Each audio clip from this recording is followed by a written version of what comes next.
Welcome back to the Goatworn Armcast, your weekly installment of Salt. Joining us this week, slight change to the lineup. On account of the weather, Just Eastern Things has evaporated, so he won't be joining us tonight. We're going to be trying to condensate him back into existence.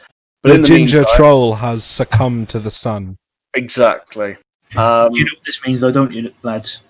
What? There is a deficit of short jokes. We need to make double the number to make up for his lack of presence. Lack of Just Eastern Things is Lack of evidence of more short jokes. Wow, excellent effort there. We'll blame that one on the heat, shall we? Yes. Because it is hot as balls. I'm sweating like a Free Warbands member at a weapons check. So we're going to crack on with this. It is myself, of course, Goatworn Armband, Guthrum of Norvik, Shire Reeve, and a special guest all the way from Germany. Or I say that like he's actually travelled. Is the miracle of the internet. He can talk to us from his cozy spot in the motherland. What's the we internet? have Ben Is that some newfangled thing? Isn't Newfangled thing. Well, hello. Quite humbled to be here. You know what? I'm slightly disappointed, given the preamble, that you introduced yourself in such a calm manner. Come on, not like Conrad. Do you want me to introduce myself in a more German way? Yes, give us unintelligible cheeky German hello. screeching. Guten Abend, dear people. The dulcet tones of Ben Boshoff joining us this evening. So, first off, how's everyone's week been, other than desperately trying to cling to shade? I've been committing seppuku and doing exams. The Okay. two are definitely not linked in any way whatsoever. I just got back. But they are going well. I had to email. Well, I didn't have to email my lecturer today, but I did actually. I did email one of my lecturers today asking when I was going to get the results after the week is over, and he said that all the stuff he's marked from me so far is good, which is a really good sign. I'm sure all our listeners will be cheering you on. I just try to survive in the fucking heat, because I have to admit at this point, there's something that me and Hamish have in common. I'm also ginger, and therefore the heat is constantly trying to kill me. You're also short. Yeah, that too. Thank you I for never pointing knew that that, out, actually. Alec. I never knew that. I've known you No for problem. Well, now you know. And I never keyed the fact you were a short ass. He was a secret ginger.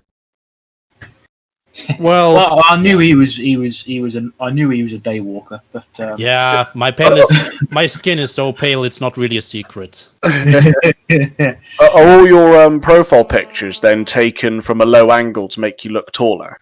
Is that what's happened here? It actually just gives the impression of the what she sees meme. yeah. Other than work, I'll come back from a social camp with my group, which was bloody magnificent. But yeah, other than that, not much to tell really. Work. Okay. Well, I'm really glad I got my haircut in for this week, because Yes. it's absolutely... I'm sweating bullets even now. There may be a lot of references to the heat in this episode, so that'll help date this. But yeah, I donated my hair to Little Princess Trust and managed to give them 15 inches all told, which is, a nice decent amount. So now it's back to the back to growing it out again. No. We have an illustration of my current haircut at the moment. So Yeah, this It's true. It's true though. this heat is actually making me contemplate cutting my beard off. Oh, That's- no. Stick with the beard. That No. hasn't happened. Dear in- God. Oof. Why- I haven't why would actually taken any substantial length off in about 4 years, maybe. No, don't do it, Tom. Don't do it. No, it is so fucking hot. I am genuinely considering bicking my entire head. It's just Although I have a horrible feeling that you the should skin shave- under it is you just should gonna be like shave shriveled the top- testicle. You should shave the top of your head and then keep the keep sideburns. No. Please, no. Don't do that. I'm No, not. I'll certainly shave my head, but I know We'll people see. are. I know people are going to hate me for saying this, but I think that side cuts is a terrible fashion. Side cuts? Oh, on the hair, so like an Yeah. undercut. Yeah, exactly. well, like Wanknar. Yeah, wank. Yeah, knife. Wanknar. I think undercuts can look good, but I think the really harsh ones. Like Wanknar. I wouldn't go for them myself, is what I'll say. I don't really care what other people have for hairstyles. During lockdown, I very briefly had a Norman haircut. You I did. It thought was it a was shame. funny. It was a shame no one ever got to see it. Mm. Yeah, because then we would He have a says, valid. loading a picture. If we had a picture, we would have a valid argument to, I don't know, make you disappear. Oh dear. But yeah, I'll pull up a picture so Alex can add that to the podcast if he so desires. Although you will Well- also see my hairy back. So When you said the double-edged words sword. hairy and like the start of back being a B, I was like, okay, this is too much. I think I just have an idea for the title for this episode: Men in Heat. oof. Oh, Oof. okay. Or just in heat. Hot take. Mm. Yeah, in heat. Or actually, just like instead of like we normally have salty or whatever, dripping. Yes. Yes. But enough talk about how hot and bothered we are.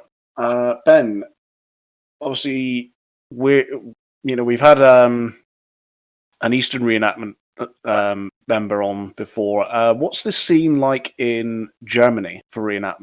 How does it differ from the UK? What's the scene like? Well, if you think about a German Viking reenactor, you probably think about someone who is wearing baggy lederhosen, having a mug in his hands made of horn that has the size of an Oktoberfest mug, and has a shield with a huge fucking swastika. Luckily, that's not always the case. It's not always the case, so it is sometimes the case. Sometimes the case. We'll on be certain right events. No, but enough joking. Well, there are some things that are common with the British scene. There are the good ones and the bad ones.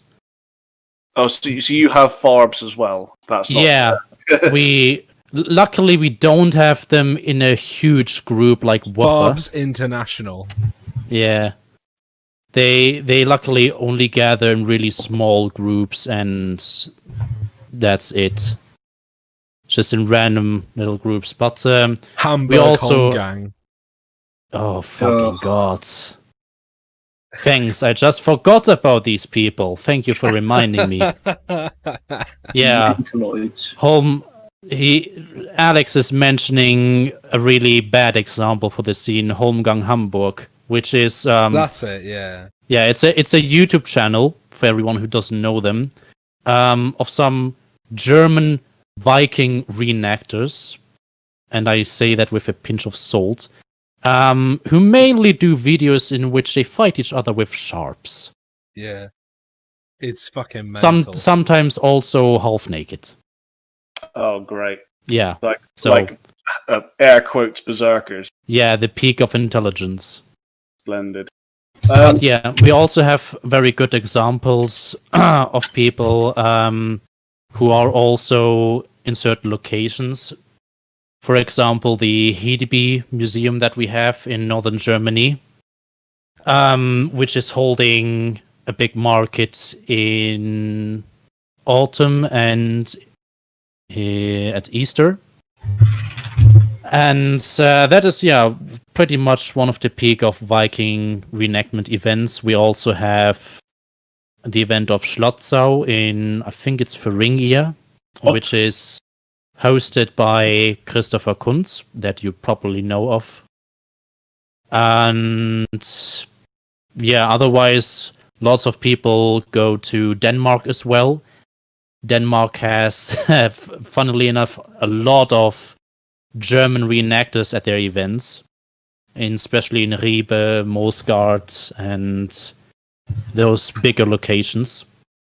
So the scene is not only moving in Germany, but also a little outside of that, to Wallin as well in Poland, and so on. Oh, nice. So how did you personally get into reenactment? And have you done other periods? No. I generally was always interested in Viking culture. Because, a fun fact, probably every German Viking reenactor has watched this one series that we had in Germany. It's a children's series about Vikings. And that probably brought most people into that sort of interest. And then it just developed through the years. When I was a teenager, I was one of these stereotypical neo-pagans who listen to metal all the time and hail Odin on all You don't get it, man. You don't get it. Yeah. But eventually, unlike other people, I grew out of that. And when I was 18, I started with reenactment, although I had a really, really bad kit. It was like woofer level. I love that the Woofer's authenticity or lack thereof is internationally known. Yeah. Good, isn't it? I once caught an Aussie making a Woofer reference. I was like, "You know of Woofer, literally the other side of the world?" I'm like, yeah. Yeah, that's a thing.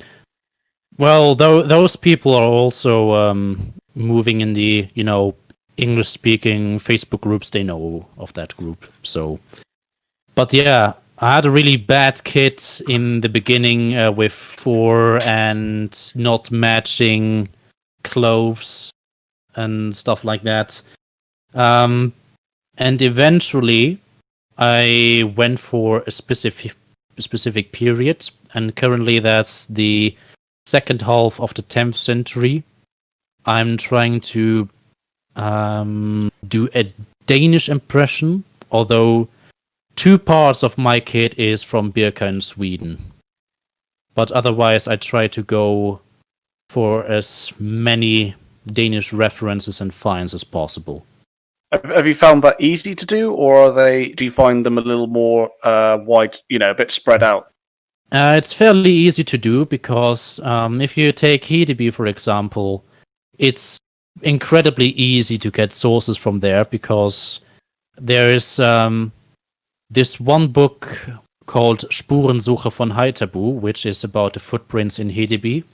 It's a very massive book, and it's standing in the shelf of every Viking reenactor. I wish it was in mine. I've been looking for that bloody book. I don't know if it's available in English. No, it's not. Ah, that's a I don't shame. care. It's got good pictures.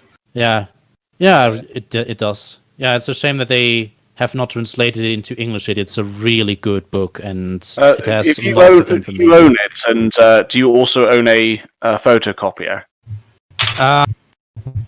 No. Off the record. I do have some records of that on my PC, so if you need anything, I will gladly share. Splendid. You heard it here first. Distribute. Yeah. But otherwise, when it comes to sources, it's really easy to get your hands on sources for Denmark and Sweden, because there are also lots of Birka books in German. The only thing that is more difficult to research into is Norway. At least if you only speak in German. if you speak English, then it's not that much of a problem, of course. But well, I'm looking into a Norwegian impression, so let me know if you ever need any stuff on it. well, I know people who probably could help you out. I think That's I also found, not- I found most of the information I need on it. To be Yeah. fair. That's a nice thing also about a reenactment scene. If you don't know something, you definitely know a guy who will know something about the for topic sure. that And you're who will be looking happy into. to rant at you at length about. Yeah. Yes, yeah. So, what events do you have over in Germany? Do you like? I guess that on the continent they're a lot bigger. But what would be your favourite? My favorites. I have only been on one of the big ones, but only as a guest, which was Schlotzau. Mhm. As a festival I mentioned already, it's organized by Christopher Kunz, and I think it's located in Thuringia, so the middle of Germany. It's a big Viking festival, and they take care that the people who are there, have proper kits and know what they're on about. The year I've been there, there were also some, I think, Carolingians, definitely Frankish. And that was a really nice event. There were very good craftsmen, merchants. The fights were nice to watch. And overall, it was a really good event. It's definitely something that I would recommend going to.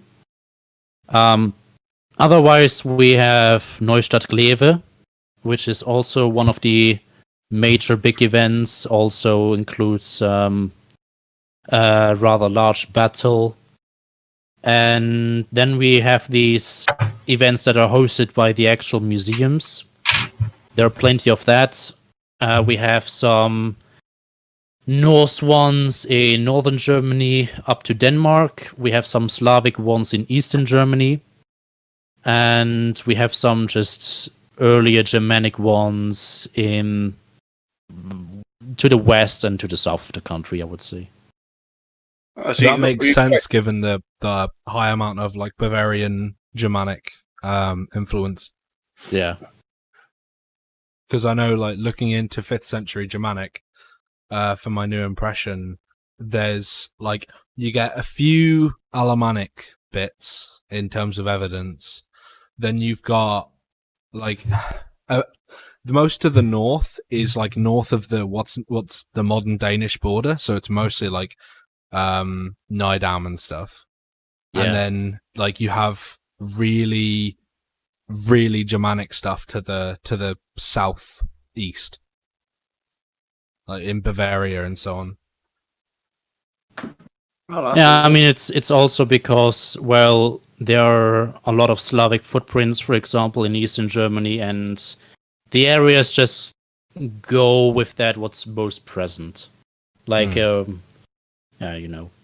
are also some really nice wall constructions and all of that. I haven't been there, but some members of my group have been.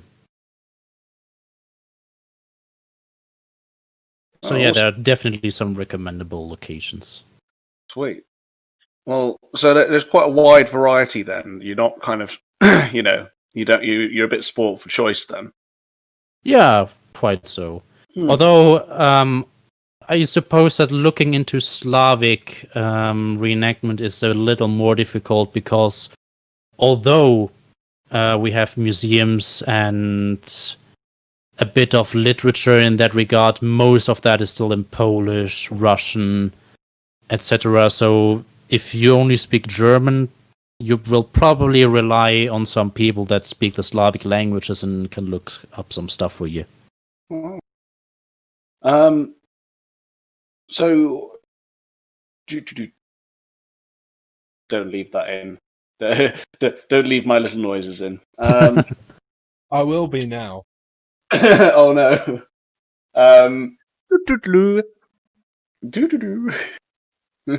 Tumty tumty tum. Deutschland!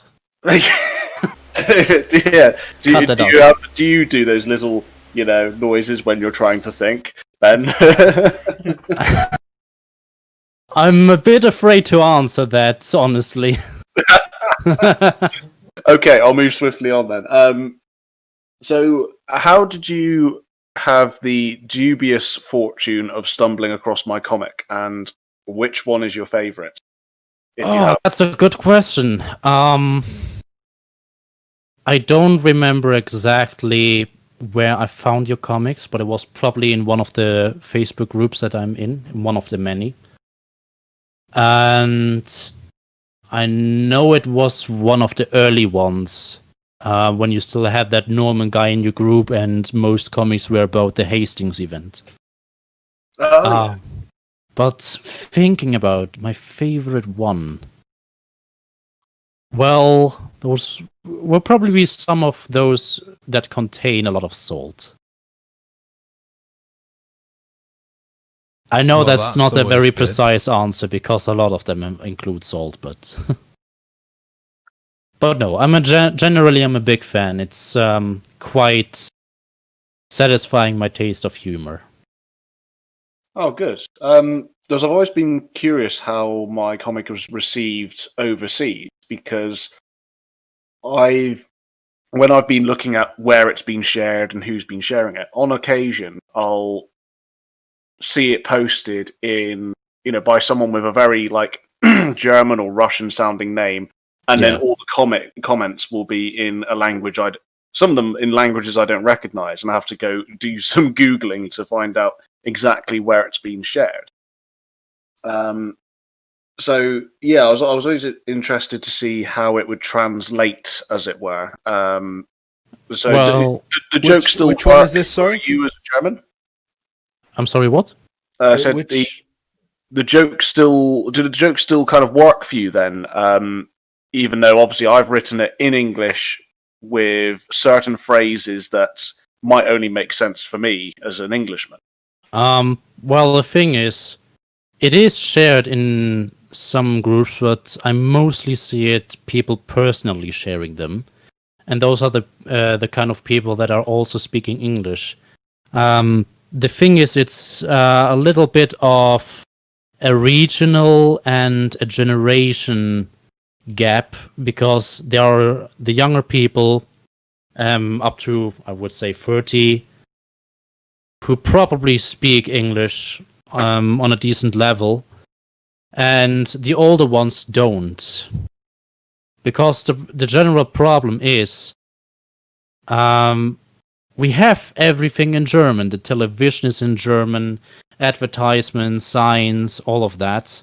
There are countries that don't do that. For example, Sweden or the Netherlands. When they show something in television, they just do some subtitles, and the rest is in English.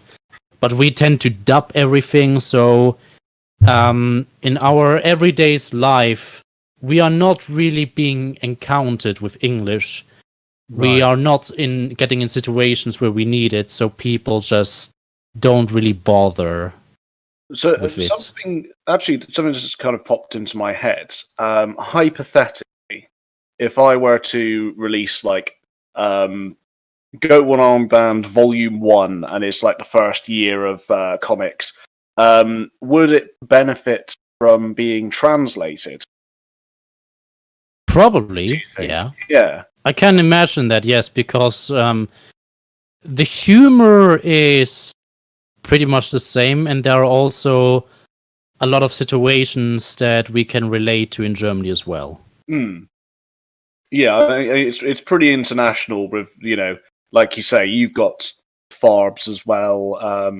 No doubt you've got very similar experiences, like slipping over in authentic shoes is kind of a, there's no borders on that one. But, we even have terms for specific kind of people. Oh, really? What give us some examples. For example, if you see some Farbs, you would probably say, okay, these people look like they're on a woofer level.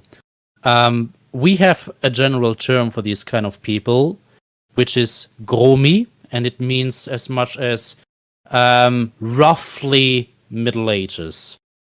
those are people that don't have an accurate kit, that have a lot of errors in their stuff.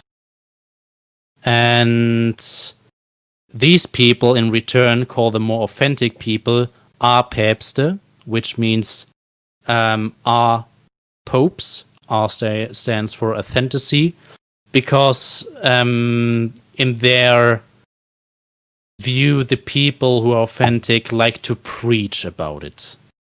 Oh, a bit like the term authenticity Nazis here, except it's a different sort of spin on it. I'll let you figure out why we don't use that term. I have a feeling. I have a feeling that I know. Yeah. 3 guesses, and the first 2 don't count. Yeah. Well, there we go. We've just managed to broach the first Nazi joke with our German guest. What's the time? How far are we in? Yeah, about half an hour in. I expected them to come earlier. To be honest, it's the second Nazi joke, but you said that one has to be cut out. So I'm fine with it. Really, it's my kind of humor. Because a fun fact, we Germans love British humor. We are huge Monty Python fans, and we also like to watch Mr. Bean. Yeah. See, I grew up with the Mr. Bean cartoon. Oh yeah, both that and the normal series. Oh, didn't that the cartoon confirm that he was an alien, basically? Yeah, actually, I'm fairly sure it did. Yeah, there was that episode. Yes, I remember with lots of beans. Yes. Yeah. Does Rowan Atkinson know about this? Rowan Atkinson is an alien. Fair enough. He's in on the conspiracy. I remember an anecdote he told where he was he was shopping for a car, a part for his car, and somebody went up to him and went, I've heard this. You poor bastard, you look just like Mr. Bean. Yeah, he said it'd be a really good impressionist. Yeah. you would make a killing being an impressionist as Mr. Bean. And this guy wouldn't accept that. Yeah, when he said, no, I am the actor that played him. Oh, man. That's great.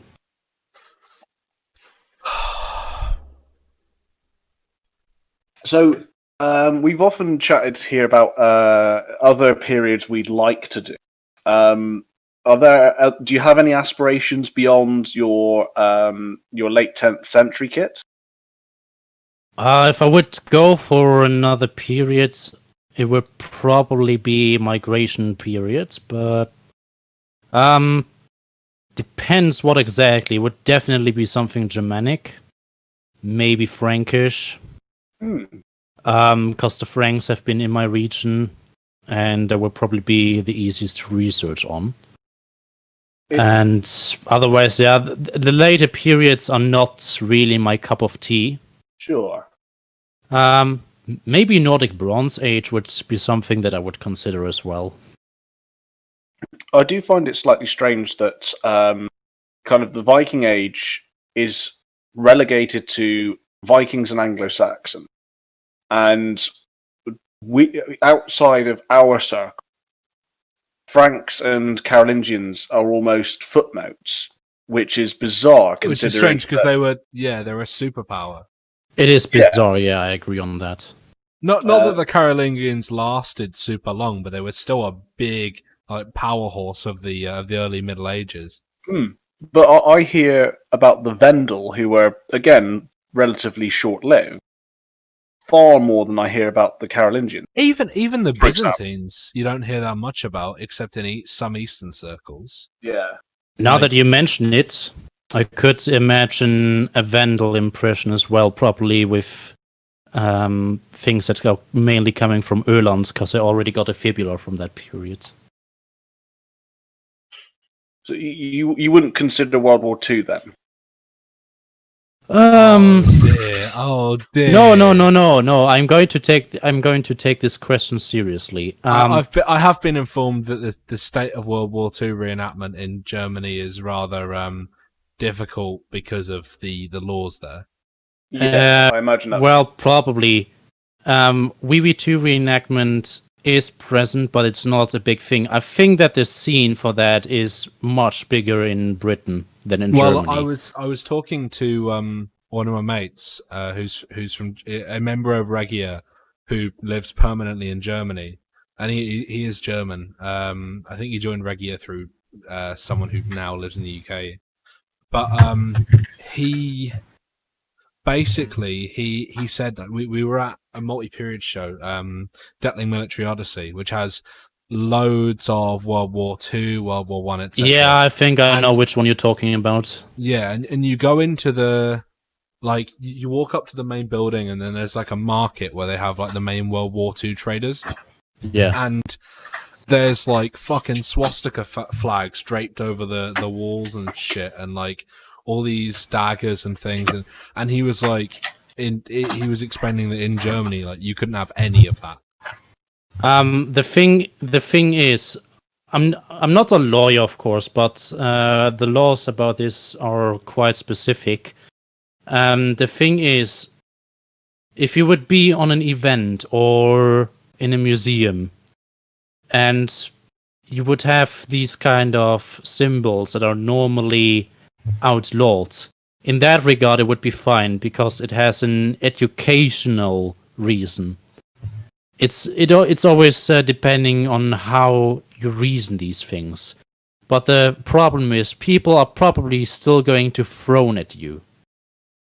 Like, you can stand in a museum during an event and do a Wehrmacht impression, but there will be these kind of people who will look at you with disgust, at best, if they don't get incredibly rude. To be fair, if they have a very personal relationship to the stuff during the war, I can understand why. Yeah, of course, it's understandable.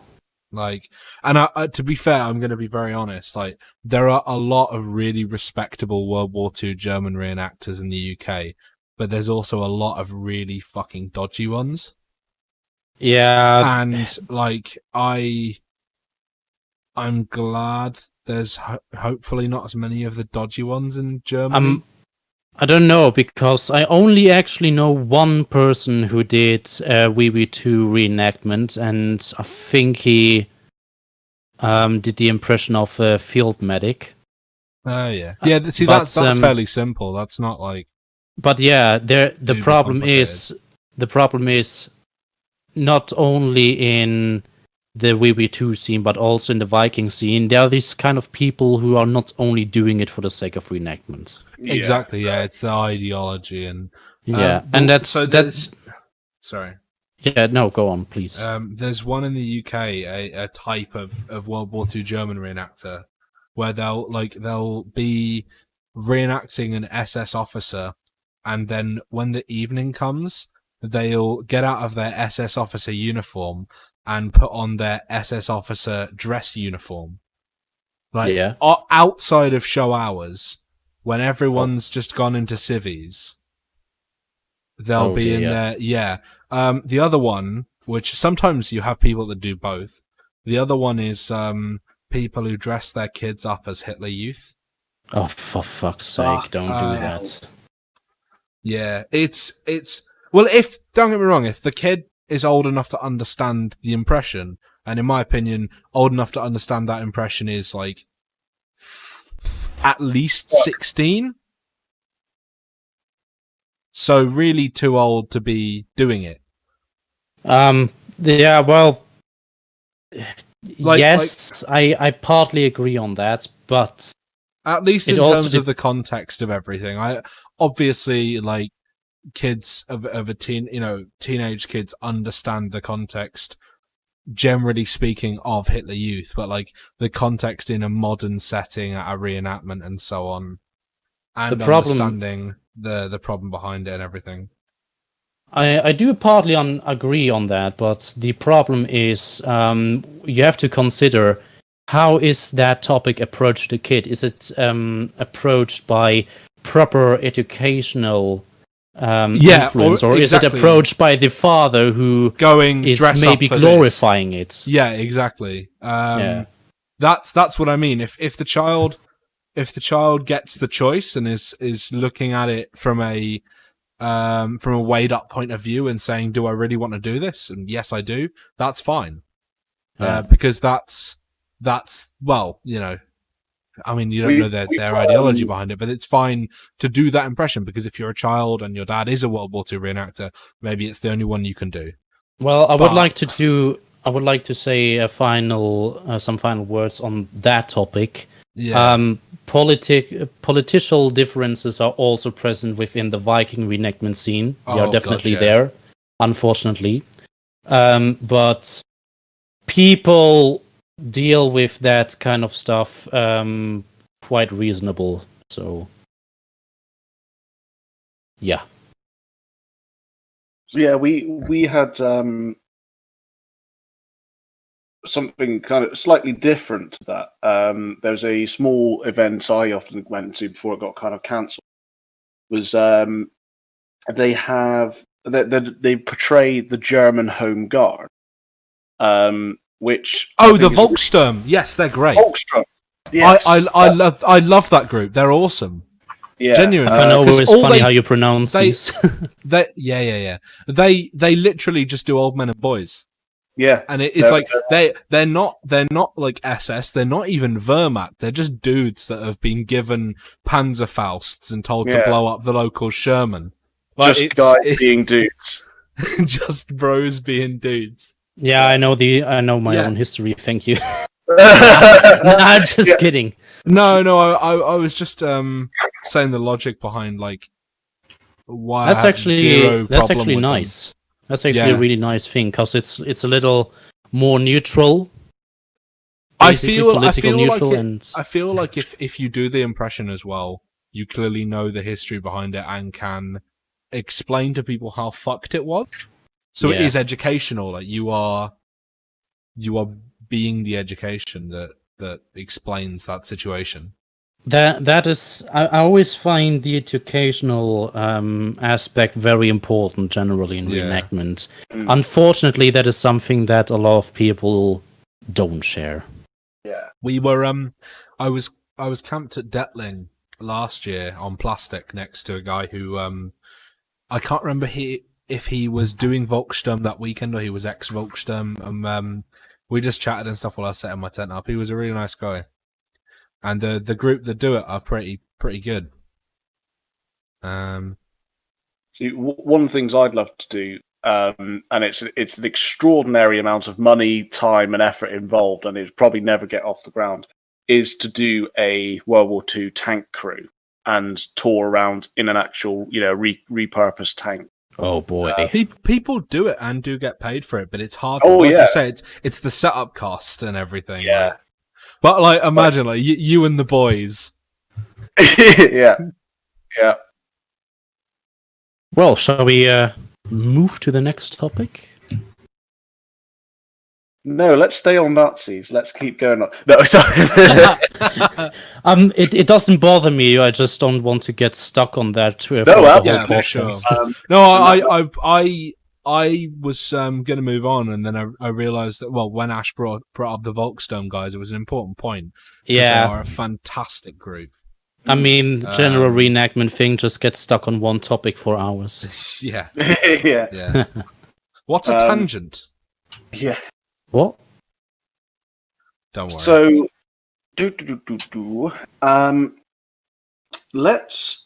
Let's tell you what, let's have a little look at your kits, because as you well know, we have our Farb of the Week section. Oh dear. But just before we disgust ourselves with this week's contribution, we don't discuss the Farb of the Week, we discussed the Farb. If we have a slight palate cleanser and take a look at in depth, and you talk us through your kit. So looking at your... let's look at your current one. Those are some very vibrant colours there. That is a very mustardy yellow. I'm really quite enjoying that. Well, the tunic is a HDB style tunic, and nice. I was thinking about colors beforehand, and I thought that yellow and red are colors that match together quite nicely. The reason why I'm going to change the color for my leg wraps is just so there's a little more A little more diversity in there. variation, yeah. Yeah. The cloak is just a normal rectangular cloak, although I do have to admit that I think, if I recall it correctly, in that period, they are going a bit out of fashion and they're being replaced by these half-round cloaks. But I just went for a rectangular one because I prefer it over that. You can't go wrong with it either way. Yeah. It has a tabby woven brooch on it, Mammon style. There's evidence for such a thing on a cloak in, I think, Ukraine, if I call it correctly. I have the file on my PC.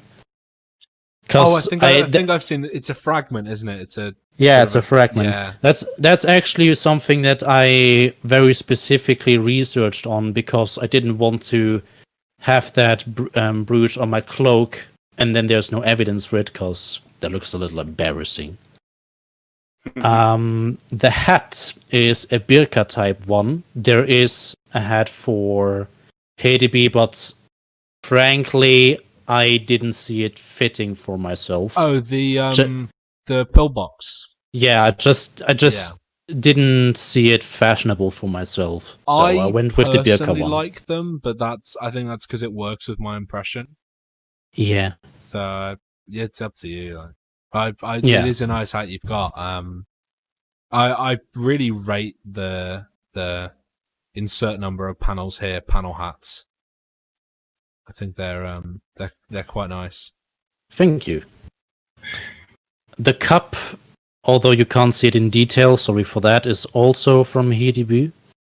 The shoes are from Hidibu as well, although they're a bit old, and I'm getting a new pair. And the baggy pants, you find them in Sweden, and there is a very careful example to take from Hidibu as well. The fragment is quite small, so it's it's the crotch strip, isn't it? Yeah. I just like to wear baggy pants because you have a lot of free space. It may be worth getting a pair of hose or something in future if you want. Maybe. The thing I find with hoses, hose are more freeing around like the general upper area. It's more breezy, but not more breezy than like baggies, but more so than normal trousers. So it's a bit more, a bit nicer. Yeah, I could think of that, taking that in consideration. And finally, the pouch. It is a Birka pouch, and I'm doing a Danish impression. So why the Birka pouch? Well, simply, it's the pouch where I have my wallet, and it's more safe than having just a small bag with some straps on my belt. I just feel safer with that. Another option in future that I can recommend is a shoulder bag. Yeah, it's because you have the Hidibu, the wooden handles. Oh yes, yeah, that's something that I'm planning as well. Yeah, that would be that was something I was going to mention. That pouch, other than the fact it's not really suitable for a Danish impression. It's fucking massive. Yeah, true that. I could fit my entire hand in there, and that's way too big. But the metal piece is from Denmark as well, so yes, yes, I recall there being Tarsoli pouches, parts of them at the very least found in Denmark. I'm not too hot on the context of that, however, so it could well have just been scrap. It's hard to say. The thing I'd say is it's certainly not out of place. You get impressions where the pouch is really obviously out of place. Yeah, like the ones with the big metal lids on them. They get the really like metal ones for an impression where it might be a bit plainer if they did have one. Whereas yours it's nice and understated, really, other than the obvious gargantuan size. Yeah, it's a decent. Another thing that you could think about, Ben, is perhaps stitching a pocket into your trousers, or even into your tunic. But there is a find, I believe, from Hedeby that has a pocket. Well, Really? what is thought to be a pocket I have to look that up. in the tunic. Yeah, please do. It's a slit. It's a slit with a dissimilar material preserved around the hem. So you guess what that could be. That's actually nice to know. It's actually a flashlight. That. Find details on that now. I like your tunic. Thanks, it has pockets. But yeah, it's still under development.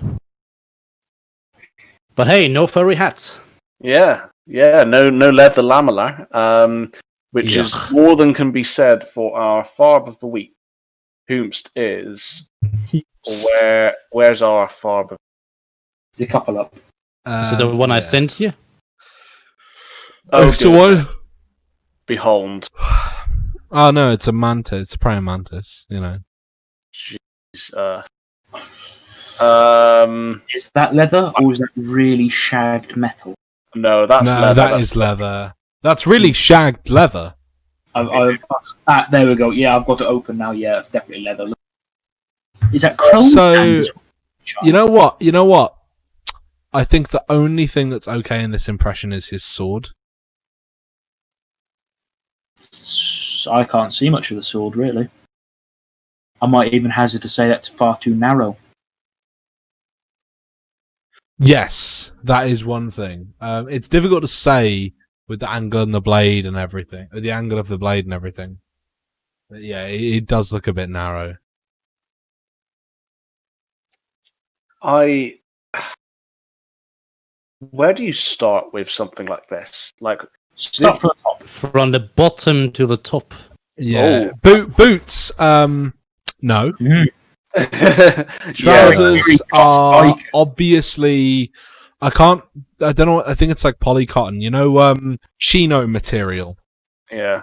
Yeah. I think even pirate reenactors would tell you to fuck off if you wore those. Yeah.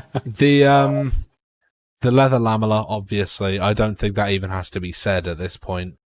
The tunic doesn't even look nice. It looks split, but it's clearly modern. Clearly polycotton or cotton.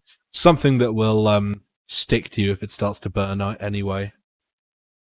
And then he has the braces. At least the braces are underneath the tunic. Yeah. But they're sticking out. But they're sticking out. So it's like because the arms in the tunic are too short. Like they're jumping into your sight. A good 6 inches too short. The weird like chamois leather that he's got as a helmet liner sticking out. Oh, that's great. Yeah. One thing I would say is that with the gloves, it's a real shame because those aren't far off the kind of gloves a lot of us use. He just needs to dye them. He just needs to dye them. Like, it jumps into your eyes. Yeah. The gambeson he's wearing as well, with the really high collar, is obviously the wrong type for our. Is that even? It's just. I was about to say it doesn't look like a gambeson. It looks like some kind of padding. That's definite, but I don't know how it's arranged. I mean, it could be a hoodie for all I know, but it looks like a padded hood for me. Yeah, because I'm seeing the hood in the top. I'm thinking it might be a. Are we talking about the olive garment? Yeah. That's just a vastly oversized mantle with a hood. Ew. It's a padded mantle, like I've seen worse helmets. I've seen worse helmets. Getting to that, but I don't know why he's included all this leather shit. Also the belt. Oh yeah, the belt.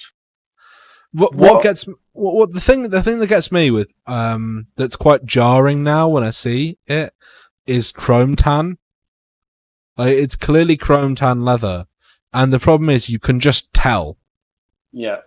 Just instantly. It breaks, and even good impressions like it'll break it if you see a bit of chrome tan. You know what's kind of shit though is that there are Viking LARPers at the system I do, Who are better than this? I know, who look better than this. That lamellar, like regardless of the fact that it's leather, is a abysmal quality, absolutely abysmal. Like, why would you put that on, look in the mirror, and go, "Yep, that's what a period." That's what a professional warrior would wear. Yeah, It's the armor of an elite warrior. and it's poor fitting as well. Like, it's not actually it's way padded too out, big. It's way too big for him. which actually gives you more. Like, that's actually more detrimental to you than actual protection. You know? His armpits and the region is just calling to be hit. Yeah, Oh, yeah. That's. Oh yeah. I'd throw a spear straight in that hole. Yeah. Cheeky. But the helmet. It's okay. If I saw someone in my group wearing this, I wouldn't be horrified by it. But obviously it's not correct. But there are worse. Don't Gutted. I know what you would do. You would demand more taxes from him. Yeah, I'd tax him more and never tell him why. I suggest that we should introduce a leather lamellar tax on British events. No, we should just Please. murder them and take all their gold. I'm just kind of fed up of seeing leather lamella now. Legit, yeah. It's It's there's no history to it, you know. The Mongols had it. the Mongols, sure, yeah. but that's the other thing is like the- what the 13th original century, 14th century, Yeah. fucking steppe Eastern, people. yeah. I'm going to come up with a very bizarre theory. I believe that this whole lamellar leather thing in the reenactor scene originates from Poland, because I saw pictures from Wolin, from a festival, that are like 20 years old, and all the people there are wearing it. So I don't know. how- I think that's more of a parallel development thing. yeah, but how about this? How about this? But yeah, the original armors of like the Mongols and other period leather armors are not actually leather; they're hide. So Yeah. even as a reconstruction of those types of armor, this is wrong. It's way too thin and way too flexible. They're more like slabs of hide. Yeah, that I can understand. That's more like having bits of hardboard on you. Yeah. Exactly. Yeah, Yeah, it's it's more leather, like it's it's more flimsy. rigid. You know, like a set of metal lamella Exactly. than floppy leather pieces of shit. It's good to know, actually. Next time someone tries to defend leather armor to me, I'm going to pull that out. Yeah. So you hear that, Kyle? It's not Yeah, leather. you Oh, that's a Son of a fucking bitch. callback and a half. It is. But I just wanted to remind him that he's shit in case he forgot. I think deep down he's always known he's been shit. But what if suddenly, in the months since Kyle tried to fight me in the ring, he's actually not become a farb and now is authentic and Doubt. That sounds shocking. Doubt. Leaning on the X button.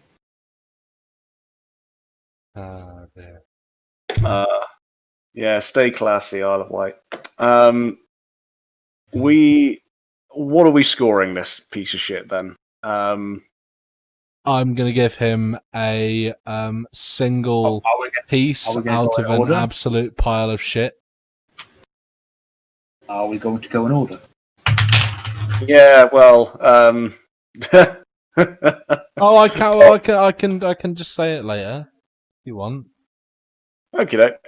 So let's start with Guthrum of Norvik. What is your verdict? I am going to give him one shoelace off goth biker boots. Even Beauchamp. goth bikers would cringe, I think. Yeah. Ben, what do we have? What's your verdict? To the camp! Oof! Oh dear. Wow. Okay. Moving on. Demonetized. Great. To be continued. This is going to be my Logan Paul episode, isn't it? Yep. I'm waiting for everyone to say, ooh, Nazi jokes. Did you not see them We coming? found a dead body on a Free Warbands of England battlefield.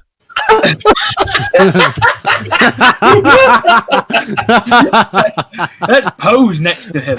Ooh, is that a 5-inch gash on his head? All right. Shai Reeve, what are you giving this poor soul? I will give him. No, you know what? This time I'm not going to tell him what I give. Tell you what I give him. I'm going to tell you what he gives me. An aneurysm. Oh dear. So I give him an aneurysm out of 10. Hmm. Shire Reaver's having a stronk. Send an ambulance. Yeah. I can't. So send it to Acculance. I'm going to give him a cup full of salt that I have wrung out of my sweaty boxers from this evening. Yeah. Zesty. Musky. Flavorful. Tang. Oh yeah. It's Tang Town. That's the Tang thing Town. about that's the thing about leather armor. It seals in the flavor. Oof. Ew. You say Oh. Tank Town, I say Tank Town. Right. Well, so much about that. Yes.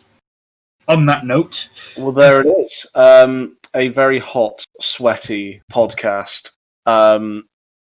Honestly, at But this only point, because Ben's here. yeah, Yes. I've We got Germans wild tend animals. to, you know. Yeah, I've got wild animals at the door waiting to use me as a salt lick. I'm that sweaty. It's ridiculous. I'm that much sweaty better. I could act in a German fetish porn.